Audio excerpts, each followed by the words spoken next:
Have you ever had a day so perfect, so blindingly beautiful that you just knew it was too good to be true? A day where the air itself seems to hum with joy, and you feel, for one glorious moment, that you are the main character in a fairy tale? That was me, 10 years ago, the day I was supposed to get married. My name is Alara, and this is not a story about a wedding. It is a story about an execution, a public, humiliating execution of my heart, my dignity, and my entire world. But it is also a story about a phoenix, because from the ashes they left behind, something new was born.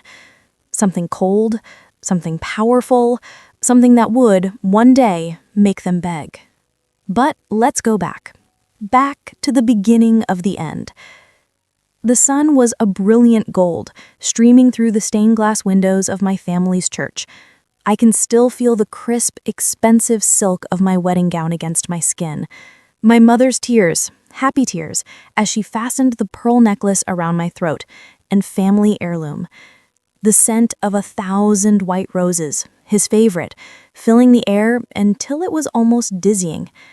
And then there was Chloe, my best friend, my maid of honor.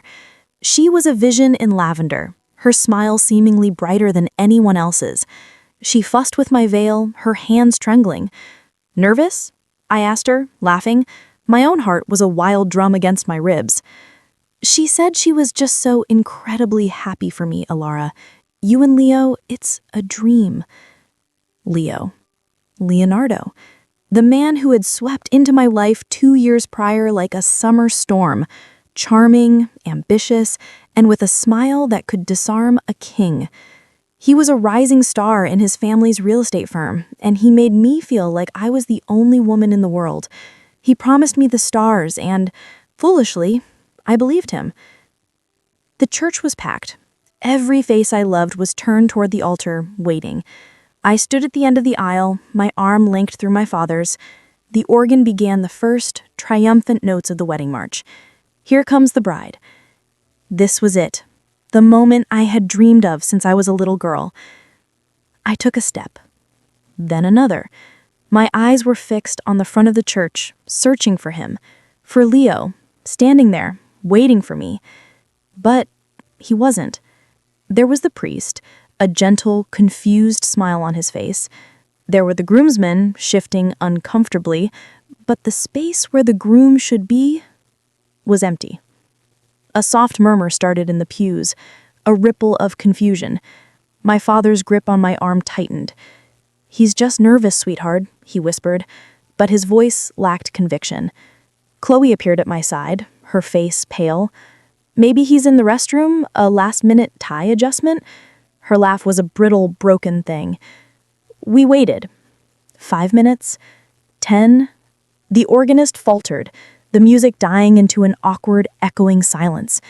The priest cleared his throat and shuffled his papers. The murmuring grew louder, laced with pity and a morbid curiosity. And then my phone, which my mother was holding in her purse, buzzed, then buzzed again, and again. A text message. For me. My mother, her hands shaking, retrieved it. Her face, once radiant with joy, drained of all color as she read the screen. She looked at me, her eyes wide with a horror I will never forget. "Ilara?" she whispered, her voice cracking. "What is it?" I asked, my own voice barely a breath. She handed me the phone. The screen glowed, a cruel beacon in the dim church. It was a text message from Leo, but it wasn't sent to me. It was sent to a group chat. A chat that included half the wedding guests. And there, in stark black and white, was a picture of Leo. And Chloe. My Chloe. They were on a plane, champagne glasses in hand, their faces pressed together, smiling. The caption below it was a dagger to my soul. "To new beginnings. Sorry for the surprise, everyone. Follow our adventure. Hashtag love wins. Hashtag no regrets." The phone slipped from my numb fingers and clattered onto the stone floor.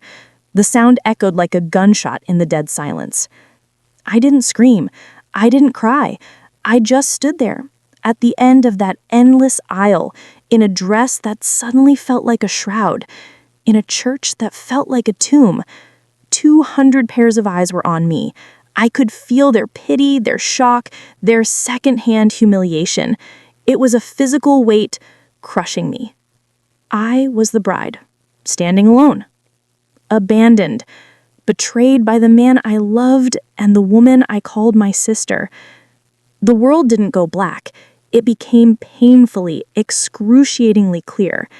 I saw every detail: the dust motes dancing in the sunbeams, a single rose petal falling from a bouquet, the way the lavender silk of Chloe's dress seemed to mock me.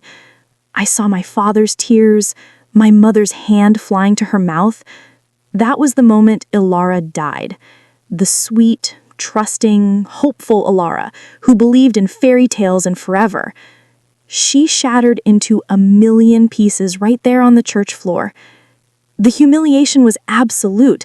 It was a fire that burned away everything I thought I was. They thought they had broken me. They thought I would fade away, a sad footnote in their great love story. But they were wrong. This wasn't the end of my story. It was the beginning, and I swore, on the shattered pieces of my heart, that one day they would look at me again, but not with pity, not with guilt. They would look at me with their hands outstretched, desperate. They would beg, and I would be the one to decide their fate. Have you ever held a piece of ice in your hand? At first, it's just cold, uncomfortable. But if you hold it long enough, a strange thing happens. The cold becomes a burn, a searing, painful sensation that feels like fire. That's what the months after the wedding were like. The humiliation was the initial cold shock, but what followed was the burn, a deep, relentless anger that fueled me. I had to get away.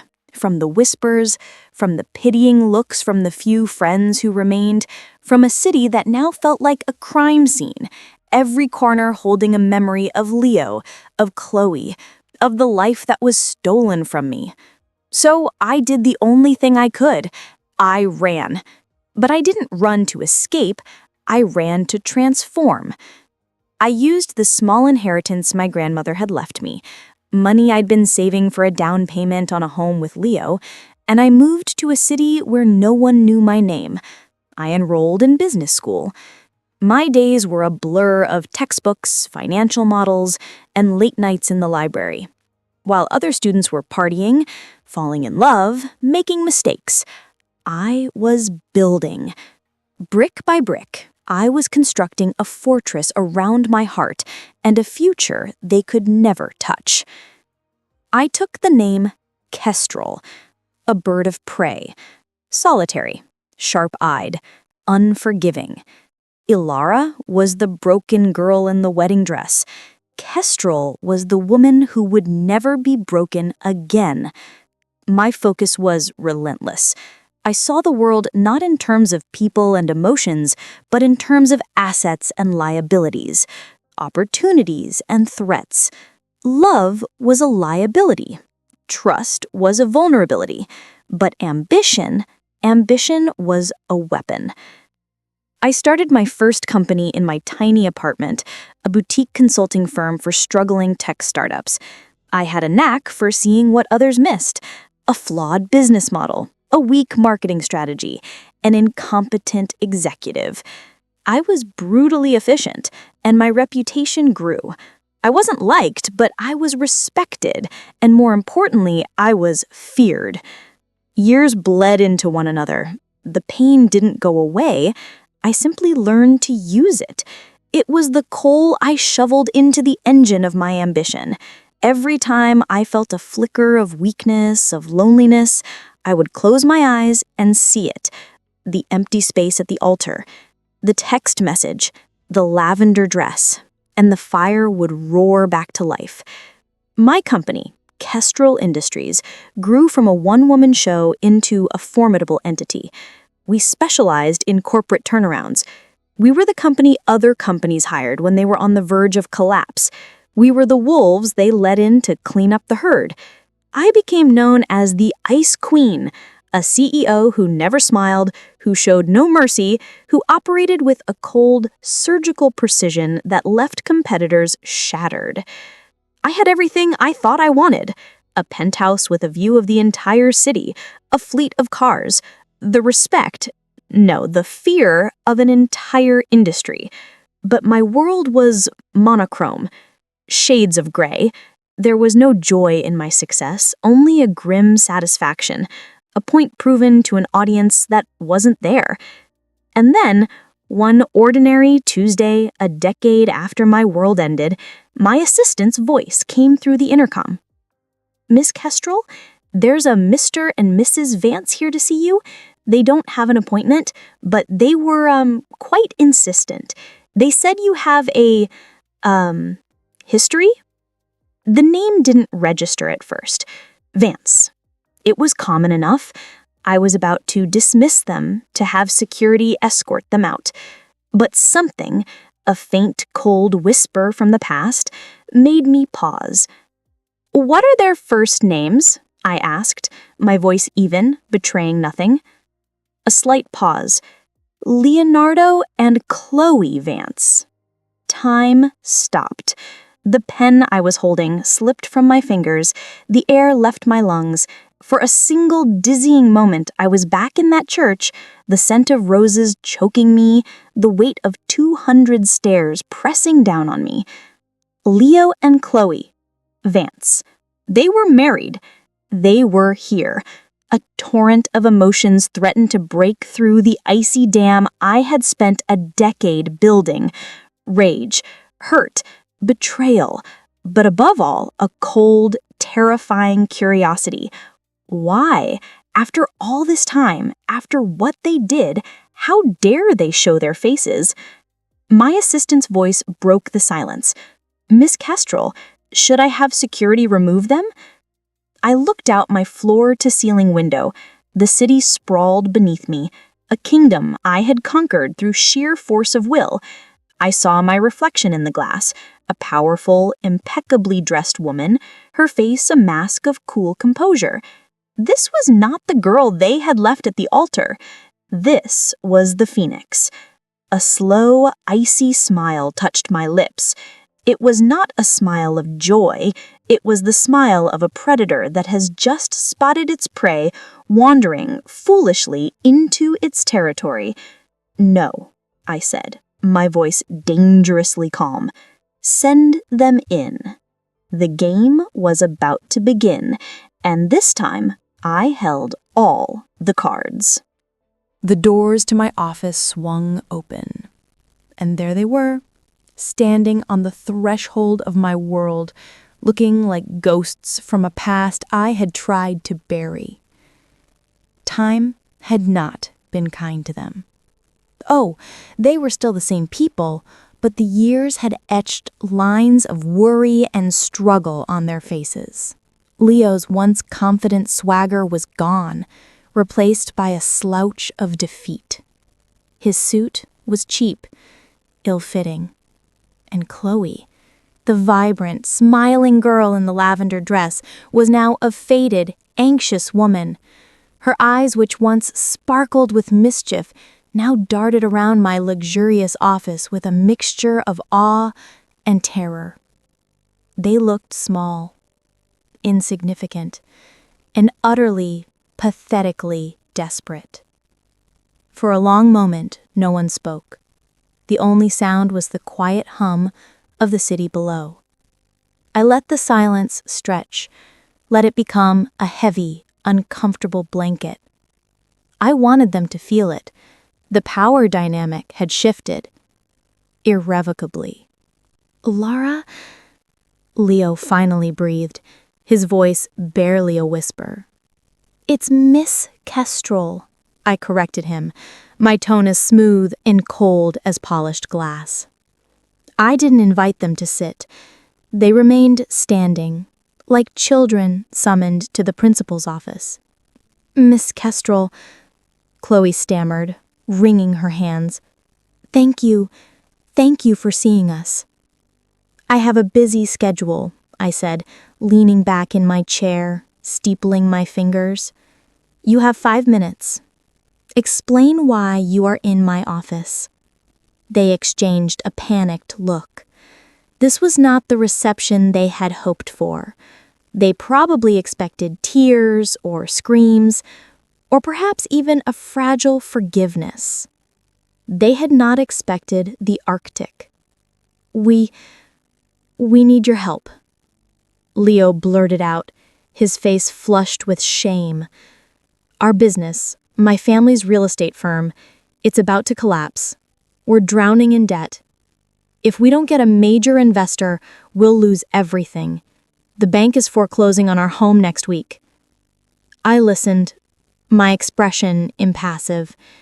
Inside, a dark, satisfied thrill coursed through me. So the great love story had run into financial trouble. How poetic. "I fail to see how that is my concern," I said, feigning boredom. "Please, Miss Kestrel," Chloe pleaded, taking a step forward. Tears welled in her eyes. They were real tears, I'll give her that. Tears of desperation. "We have a son, Liam. He's 8 years old. We're going to lose his home, his school, everything. We have nowhere else to turn. You're our last hope." A son. They had a child. The news was a fresh, unexpected twist of the knife. The life they had built on the ruins of mine was real. It had a name, Liam. For a fraction of a second, my resolve wavered. An innocent child. Was I really so cold, so broken, that I would let a child suffer for the sins of their parents? But then I looked at them. I saw the way Leo couldn't meet my eyes. I remembered the text message on the church floor, the hashtag love wins, the utter lack of remorse, then and now. They weren't here to apologize. They were here because they needed something from me. Just like Leo had needed my unwavering support, and Chloe had needed my friendship, until they didn't. "Your predicament is unfortunate," I said, my voice devoid of any sympathy. "But Kestrel Industries does not deal in charity. We invest in potential. From what you've described, your company has none. We have a potential buyer. A large conglomerate, Omnicorp, is interested in a takeover. But the deal is complex and our books are a mess. They've given us an ultimatum. We have 1 month to get our finances in order and present a viable recovery plan, or the deal is off. You're the best in the business at this. You could save us. You could structure the deal, talk to Omnicorp." He was begging. Leonardo Vance, the man who had promised me the world and then run away with my best friend, was begging me for salvation. The pieces were falling into place. This wasn't just about money. This was about their entire world. The life they had chosen over mine was crumbling into dust, and I was the only one who could stop it. A plan began to form in my mind, not a plan of mercy, a plan of revenge, a decade in the making. I stood up slowly, walking around my desk until I was standing directly in front of them. I looked from Leo's defeated face to Chloe's tear-streaked one. "I will consider it," I said, and their faces lit up with a pathetic, hopeful relief. I held up a hand, silencing them. "But I have conditions, non-negotiable." "Anything," Chloe cried. "We'll do anything." "First," I said, my gaze locking with Leo's, "you will sign over controlling interest of your company to me. I will become the majority shareholder. You will work as my employees at a salary I deem fair." They paled. I was asking for his family's legacy, the very thing he had chosen over me. Second, I continued, turning to Chloe, you will both sign a legally binding public NDA. You will never speak of our past. You will never speak my name outside of this office. You will tell anyone who asks that I am a ruthless businesswoman who saw an opportunity. Is that clear? They nodded, mutely, shell-shocked. And third, I said, my voice dropping to a deadly whisper, you will explain to me, in detail, right here, right now, why you did it. Not the sanitized version you tell yourselves to sleep at night. The truth, every ugly, cowardly detail, starting from the beginning. The color drained completely from their faces. This was the real price, not their company, not their silence, their dignity. I was forcing them to tear open the old wound and expose the rotten core of their betrayal. This was my first move, and their humiliation was just beginning. The story they told was as pathetic as I had imagined. It wasn't a grand romance. It was a story of cowardice and convenience. Leo, it turned out, had been drowning in the pressure from his family to save the failing firm. He was in over his head, and he saw our marriage as another chain, another expectation. He confided in Chloe, and Chloe, who had always been secretly in love with him, saw her chance. She offered him an escape, a fantasy. The day of the wedding wasn't a spontaneous act of passion. It was a planned, meticulously executed escape. They had the tickets booked a week in advance. The text message to the group chat was Leo's idea, a way to burn the bridges so he could never go back. They talked of being soulmates, of a love so powerful it couldn't be denied. But listening to them, all I heard was two selfish children running away from responsibility, using love as an excuse for their monstrous cruelty. I listened to it all, my face a mask of stone. When they finished, sniffling and avoiding my gaze, the air in the room was thick with their shame.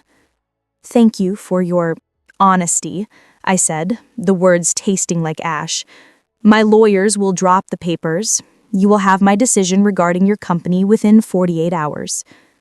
I dismissed them. They shuffled out of my office, broken and exposed. As soon as the door closed, I activated my plan. This was no longer personal, it was business. And in business, I was a master. I had my team run a deep dive on Vance Realty. What we found was a horror show.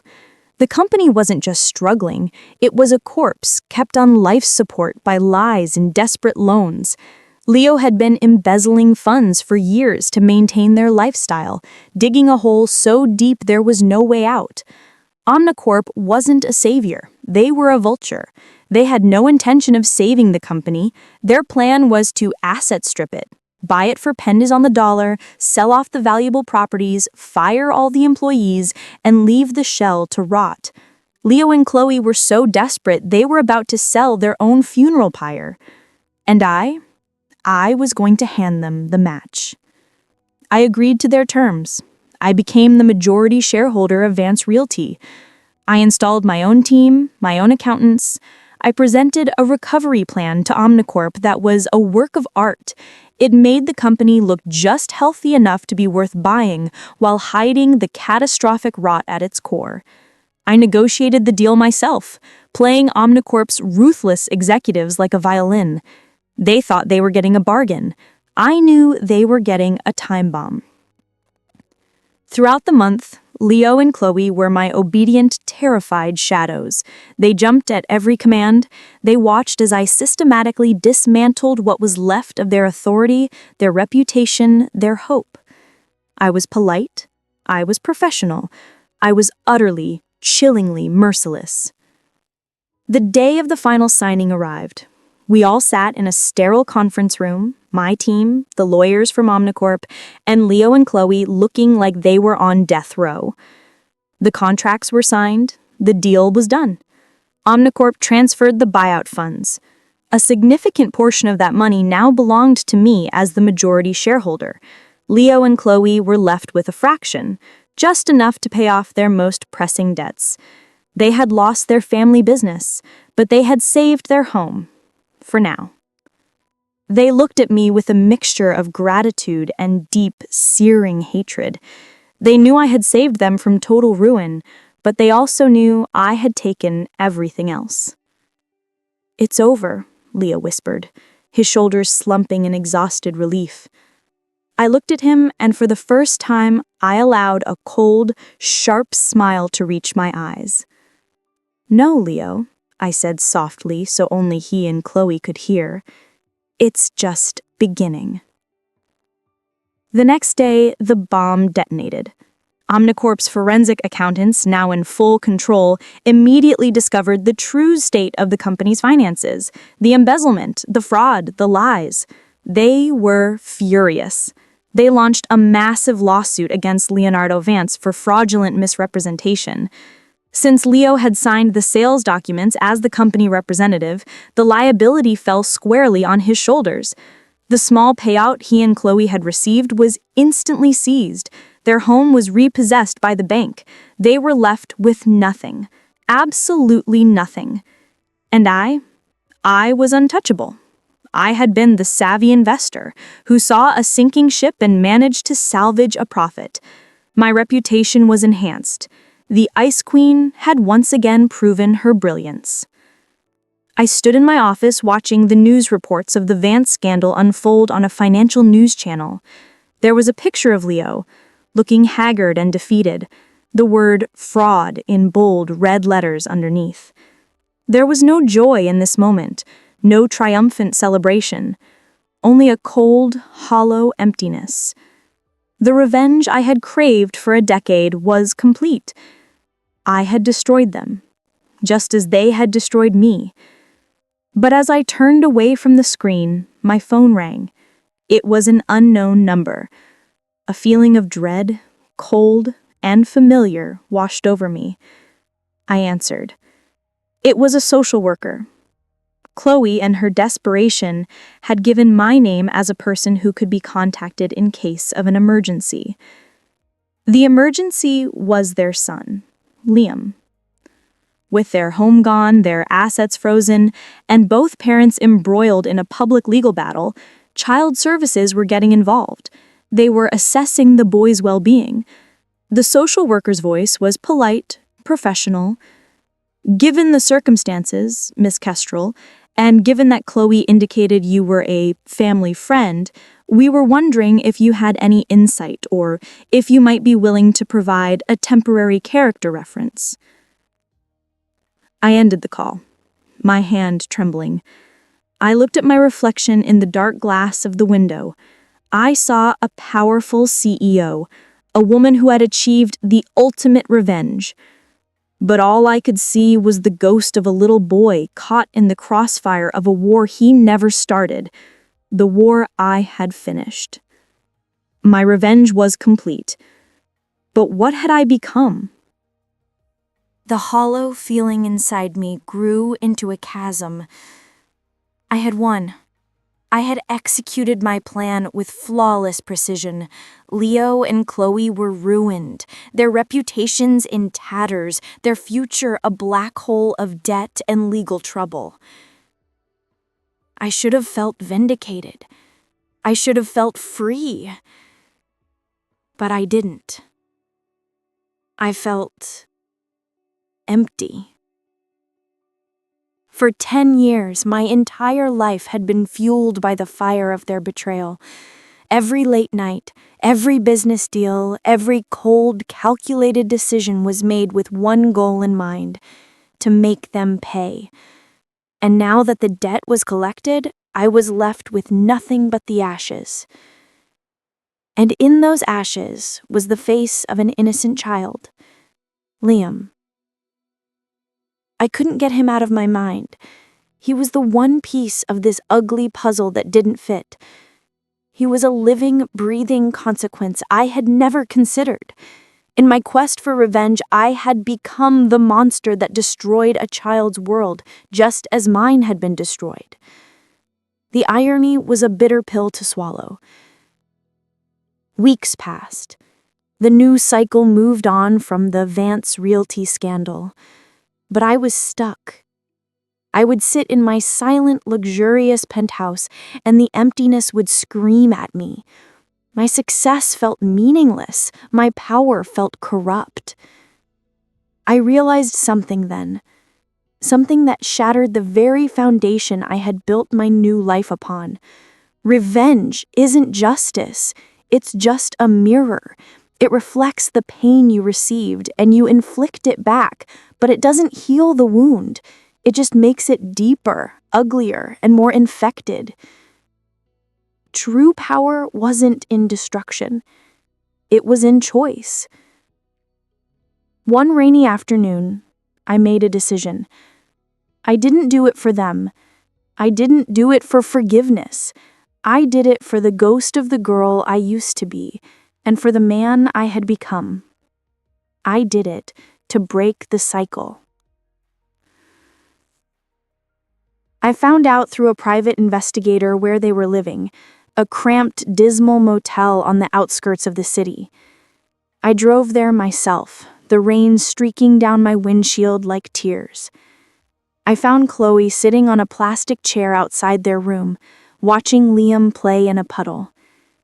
She looked decades older. The spark of life was completely gone from her eyes. When she saw me, she didn't look angry or scared. She just looked resigned. "Have you come to gloat?"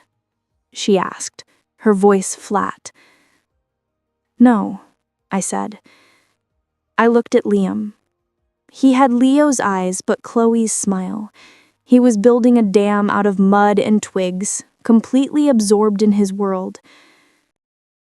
"I've set up a trust fund for him," I said, my voice quiet but clear over the sound of the rain. "It will cover his education. College, graduate school, whatever he wants. It's in his name only. You and Leo cannot touch it." Chloe stared at me, disbelief warring with a faint, fragile hope. "Why?" she whispered. "Because he's the only innocent person in this entire miserable story, and because I can." I turned to leave. "Alara?" Chloe called out. I stopped, but didn't turn around. "We're so sorry. For everything. It was the biggest mistake of our lives. We've paid for it every single day." I believed her. For the first time, I truly believed her. Their punishment wasn't what I'd done to them. Their punishment was the life they had chosen, a life built on a foundation of sand, a life that had collapsed under the weight of its own lies. "I know," I said softly. And then I walked away. I got into my car and I drove, with no destination in mind. The rain finally stopped and a weak, watery sun broke through the clouds. I hadn't forgiven them. I doubt I ever truly could. But I had released myself from the prison of my own hatred. I had chosen a different path. Not for them, but for me. The moral of this story isn't that revenge is sweet. It's that revenge is a poison, and when you drink it, thinking it will destroy your enemy, you fail to realize you are destroying yourself first. They broke my heart, but in seeking to break them, I risked breaking my own soul.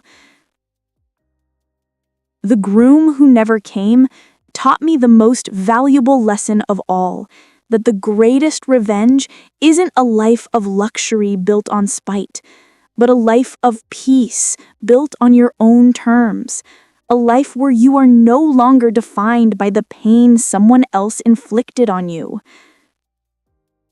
My name is Alara Kestrel. I was the bride who was left at the altar, but I am no longer a victim of my past. I am the architect of my future, and my story, from this day forward, is my own.